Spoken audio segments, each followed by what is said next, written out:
Right, so the ongoing Israeli attacks on Gaza have reached the end of the line as far as new targets go, having reached the border city of Rafah, where the crossing into Egypt lies, and it is hardly any secret anymore that there are a number of people in Netanyahu's hard-right coalition cabinet that would dearly love to see the Gazan population pushed through that crossing and into the Sinai Desert of Egypt.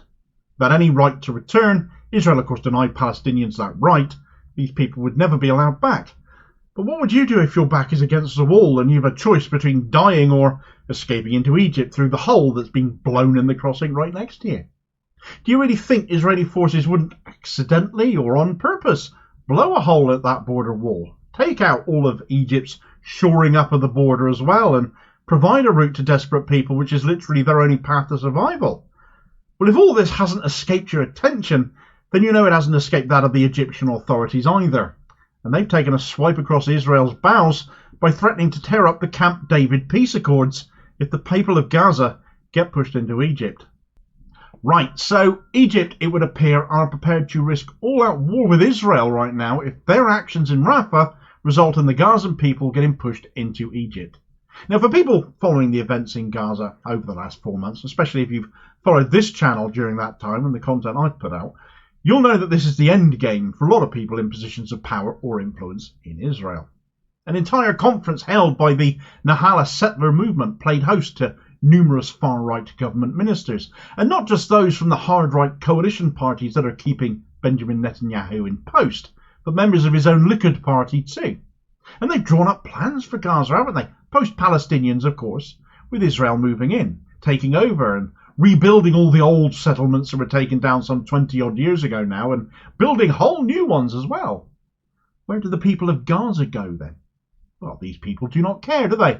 They can leave or they can die is pretty much the attitude, but go where? The world won't take them. That's what UNRWA is there for, after all, to look after Palestinian refugees, as they've done since the Nakba of 1948. But they're still being defunded, despite Israel's claims against them not worth a hill of beans, right down to the story of a Hamas tunnel under UNRWA headquarters. This is the latest harebrained idea that's come out of the Israeli Defense Forces, which turned out to be a cellar for solar-powered inverters, a power source for the building, in other words, underground to keep them cool. It's the Indonesian hospital tunnel story all over again. Do you remember that one? The alleged tunnel there turned out to be a rehabilitation pool for amputees. The lies just keep stacking up and getting debunked, and why anyone takes Israel's word for anything anymore, I really don't know, because you literally need mug tattooed on your forehead if you do. There are currently over 1 million people in Rafah now. It's swelled from the normal 300,000 people it's typically home to, thanks to an entire city of tents rising up next to it. A ground invasion is imminent, apparently, from Israel, and for as much as a diplomatic end to this, a permanent ceasefire is being called for by millions of people across the globe. As the protests and demonstrations continue, the political will to deliver that is nowhere to be seen, mild critique seeming to be all that is on offer from our Western leaders. If something doesn't shift shortly, things now look like they could escalate significantly to a level that would have been so avoidable if Western leaders in a position to impose a cessation and put Israel in its place and make Benjamin Netanyahu sit down, shut up and listen to reason did so, because there's now a not insignificant risk of war breaking out between Israel and Egypt. Should the Rafah border fail by accident or design, who's going to blame all those Gazans running to safety by escaping into the Sinai Desert? Nobody. Surely we would all do exactly the same as them in that place. It's certainly not them that Egypt's got beef with. But if these people end up being made their problem by being in their territory, they've been made their problem by Israel. And as such, a threat has now emerged in response to Israel's actions in Rafah to suspend what are called the Camp David Accords. What be they then, Damo? Well, allow me a brief digression to get into that. Now, Israel and Egypt have had several conflicts in the past. 5 times they have gone to war with each other, and given Israel, bear in mind, has only existed since 1948, that's quite some doing. First, there was the Arab-Israeli War of 1948 in response to the creation of Israel, during which, ironically, Egypt seized control of the Gaza Strip. There was the Suez War of 1956, the Suez Crisis. Of course, Egypt controlled the Suez Canal.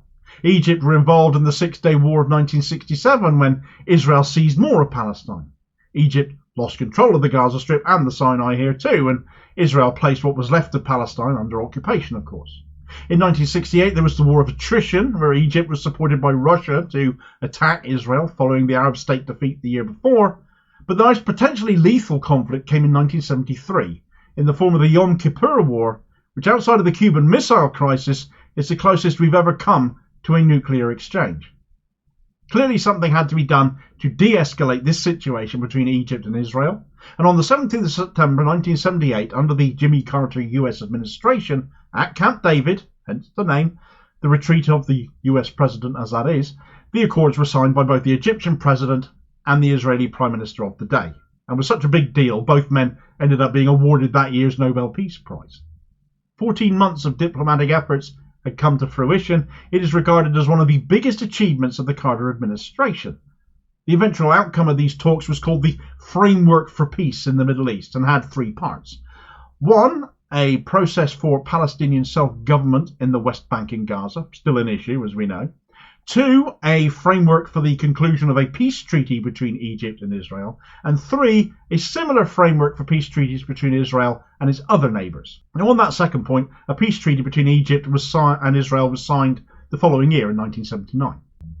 Now the main features of this peace treaty were mutual recognition, cessation of the state of war that had existed since the 1948 Arab-Israeli War, normalisation of relations, and the withdrawal by Israel of its armed forces and civilians from the Sinai Peninsula, which Israel had captured during the Six-Day War in 1967. And on top of that, Egypt promised to leave the Sinai Peninsula demilitarised. So there's the backstory to this. Now, as things look increasingly likely that Palestinians may be facilitated to escape into the Sinai, by accident or design, as I said, Egypt are threatening to suspend these accords and as such that peace treaty as well, which came about as a result of them. Israel and Egypt went to war 5 times over 25 years, but haven't gone to war in over 45 years now because of these accords, because of that peace treaty. Yet now the actions of Netanyahu in Gaza risk sparking suspension of that, an end to that, if the people of Gaza are driven into Egypt. These accords have withstood numerous incursions, intifadas, other wars, yet it is this genocide being committed by Israel now that risks bringing them down.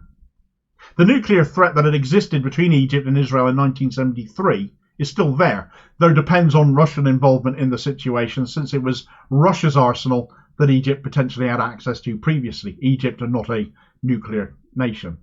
The US would be in a pickle, since they supply arms to both countries and might have to pick a side. God knows they seem determined not to choose peace after all. However, the Suez Canal and access to it might be a swinger for the US to go against Israel, potentially. Ultimately, the biggest losers would be the Gazan people, though, because if Egypt make good on their threat and suspend the accords, they'll have escaped a war zone, only for the war zone to get potentially expanded even more. We already have the US bombing Iran, bombing Yemen, bombing Iraq and bombing Syria, and that's just in the last week. Saudi Arabia is kicking off at the situation in Palestine, well-armed military as they have, and lots of money for financing more. Jordan have not so subtly reminded Genocide Joe that it's within his power to deal with this. Egypt has said they are preparing to spend millions if their border gets breached at Rafah. This conflict just seems to keep spreading and escalating, and still there's no real sign of any will to put the brakes on Israel to bring all of this to a shuddering halt. The bigger this conflict gets in the Middle East, the more nations that end up becoming involved, the bigger the failure on the part of our leaders there will be for doing jack to actually meaningfully end it. Sanctions need placing on Israel. It needs doing like yesterday. Rejecting a ceasefire should have been enough to warrant that, but hasn't been, as this video here will explain all about. I'll hopefully catch you on the next vid. Cheers folks.